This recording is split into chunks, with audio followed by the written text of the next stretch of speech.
Welcome back to the Plays with Cars YouTube channel. My name is Michael, and we've been looking at my AMC diecast collection for the last couple of weeks.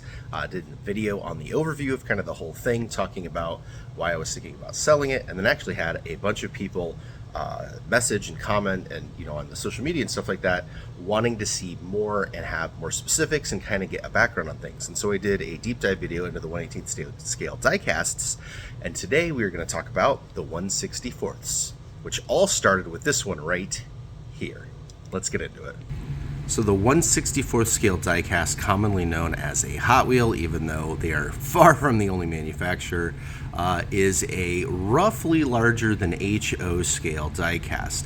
HO being 1/87th, the really popular train size of the time and what all of the slot cars were, which actually predates the AMC diecasts. This is the first AMC diecast. This is the Hot Wheels Redline Custom AMX, based on a 68-9 AMX. Came out with the original Redlines with the opening hood. And obviously, this one is in very rough shape. It was originally a Spectraflame red. Somebody had repainted it orange. It's missing a wheel. It has had a rough life. But these things are incredibly valuable. And yeah, I just couldn't ever afford buying nice ones. Found this one at a swap meet or something like that, in hopes of restoring it one day. But that is where it all started. The next AMC diecast to come out was also a Hot Wheels. It was the AMX2. The AMX2 was a prototype fiberglass push car, meant to be a mid-engine Italian supercar, which later morphed into the AMX3, which also started off with a push car. And then, of course, famously, they made some of them, somewhere between 7 and 11 chassis. Some of them ended up with different bodies on them. But yeah, the AMX3 is definitely a thing. It is a very beautiful car. It has only been made in 1/43rd scale, however. The AMX2, though, definitely lived a good long life in the Hot Wheels lineup. As you can see here, it started off with this Redline one that was correct to the original, with these two insets here in the back, which actually open on these older models, even though there's not anything under there. But yeah, it started life as a Redline. Here is that same AMX2 as a Redline in much better condition, as you can see, with a really cool red, white, and blue paint motif on it. And you can see it still has the correct back end here. Now later on, Hot Wheels actually modified this model. And as you see, the plastic dual inset in the top where the engine would go disappears and is replaced with metal louvers. This is incorrect for the AMX2, but it made for a much cheaper casting and easier to paint and detail and deal with. And so until the end of its run, the AMX2 was sold like this. And there's the bottom for you. Here's an interesting tidbit. The OG Redline of the AMX2 is called the Warpath and has a metal chassis. Later on, it went to a plastic chassis, still called the Warpath. And then when they went to the metal top, it went back to a metal chassis, but now called the Redliner. Interesting little piece of history there. And now it's time to talk about the other major AMC made in 1/64th scale back in the day. That is the Matchbox Javelin AMX. This is a 71 through 4 Javelin AMX. It's actually a 71 or 2, given the T-top on the top, but you could see the details are, well, lacking. That nose is very generic, very hard to tell what it is supposed to be. The fender humps are, well, not the best. That is a very, very rough casting, but this was quite typical of diecasts of the day. Same thing with the taillights. You've got kind of this random 3-bar setup with a tow hitch of all things, but it did have opening doors. And this came out in 1972, and this casting was modified many, many, many times and turned into all sorts of different things, finally ending up as a wide-body IMSA race car of all things. And of course, you gotta love the giant super stock hood scoop on this thing. Now, it's important to remember here in the pantheon and the history of this, I wasn't around for this, but my parents were, and obviously I'm well researched on the subject, but back in the day, in the 60s, 1/64th scale diecast was very late to the game. The first thing out of the gate were promos. They were the promotional models that you would get at dealerships for the new model year cars that were made by the plastic injection manufacturers during their off season. So basically, 1955, they make all the 1955 plastics for inside the car. when they're retooling for the 56 models, they would make these scale model 1956s for all the dealerships and stuff, for the manufacturers. And so that's how promos got started. And then later they became actual model kits where you would buy them in pieces and build them and put together. And so you had this whole glory era of model kits starting off in the late 50s and early 60s that was kind of the first hobby craze with cars. Then you got into slot cars. Slot cars came out in the early 60s. Aurora was the one that really hit it big and made it right with the vibrators, and then later the Thunderjets. And by the time you saw Hot Wheels come around, slot cars were already kind of going almost into their third evolution as you went from vibrators to Thunderjets to then AFX and having cars with some magnets in them and some more traction and things like that, and more manufacturers coming out, like Tyco and things like that. So yeah, you've already had all of these other hobbies with small cars or toy cars.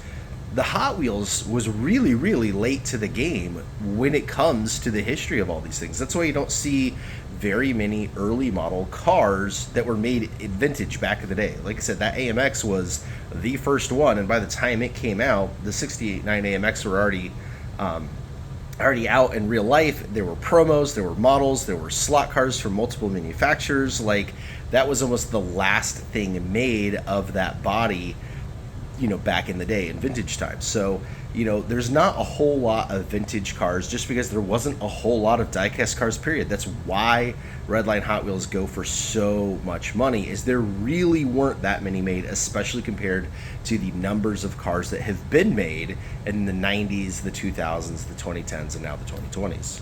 And while Hot Wheels continued to make various AMC models, including, you know, this Gremlin Modified, this rear engine pacer, like wheelie car or something, the fact is that basically when AMC kind of folded up in the mid 80s, other than Jeeps, Hot Wheels didn't make anything for a very, very, very long time. It wasn't until 2008 that Hot Wheels finally came out with another AMC with this. This is their 1971 AMC Javelin AMX, and it is actually a fantastic casting. It is very well proportioned. It is well detailed, well put together, and for a dollar car, it is fantastic. The only gripe is that the top does not have the T-bar roof. It has a 73-4 flat roof on it, even though it is a 71 taillight. And like I said, Matchbox didn't have much. That Javelin I showed you earlier, when I said it ended up as an IMSA widebody, this is that car. This is probably the most common version of that casting, because they made this thing and remade it for years and years and years and years, almost always with this exact same paint job. But yeah, that is what became of the kind of singular Matchbox car of the day. The story of where modern AMC diecast comes from actually is picked up in the late 1990s by a company called Johnny Lightning, with this right here, the 1969 AMX Superstock Drag-On Lady. Johnny Lightning, as we talked about in the 1/18th scale video, was started by a guy, I think his name was Tom Lowe, and he really loved the Johnny Lightning cars back in the day. He wanted to bring them back to life, and he created Playing Mantis, and they re-released the original Johnny Lightning cars.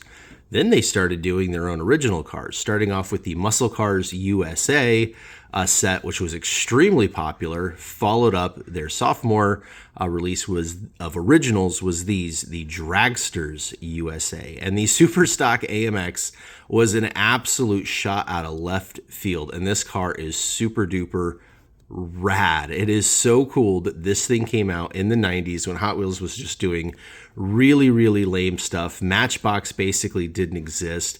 The collector market, as we know it, hadn't kicked off yet. Johnny Lightning was really a big catalyst of that. Now, obviously, the Drag-On Lady was not all red and white. In fact, that was a feature of the Dragsters USA, as it was famous paint schemes in different colors. Every series release had a different colorway on it for every car. It was actually a really fun idea. Interestingly, this casting actually changed. Notice the AMX molded on the taillight middle. By Series 4, it disappears. And the Dragsters USA finally, their last edition were all of the correct paint jobs, and then they came out with a number of special editions also in the correct paint schemes. The tampo printing of the day was not as it is today, so as you can see, we still have a red roof instead of a white roof, but yeah, that's the closest they came to the correct paint scheme. It cannot be overstated just how much Johnny Lightning kicked off the modern collector market. At the time, Hot Wheels was only the dollar cars on the blue pegs. Redline Club didn't exist yet. None of the premium cars existed yet. The most premium thing you would see in a store outside of like a 5-pack or a 10-pack or something like that would be the color changing cars that would come out, here and there kind of spottily. That was it. Hot Wheels was very much a kid's toy. People did collect them, obviously, but they weren't marketed toward collectors. They didn't make anything for collectors. And at the time, Hot Wheels really didn't make much, if anything, of actual cars. They would make, a handful of, current models that were actually coming out, but the vintage cars were very few and far between. They hadn't re-released any of the red lines or anything like that at that point in time. Johnny Lightning absolutely took the world by storm and single-handedly created the modern die-cast collector's market. Hot Wheels obviously responded in force, and now you have the behemoth that it is today with all of their premium cars and their car culture and Redline Club, and they're a collector's paradise. But 1995, that was not the case. So yeah, we really, really, really got to hand it to Johnny Lightning, because everything else that came after that is pretty much responsible from that one AMX in the Dragsters USA lineup. Johnny Lightning followed up their original Muscle Cars USA release with a release 2 that included this, the 72 Javelin AMC AMX. And yeah, again, what a lovely car it is. Very well detailed, very well proportioned, opening hood, has the correct grille and taillight grade on it, etc. Except for, as you see, no T-bar roof.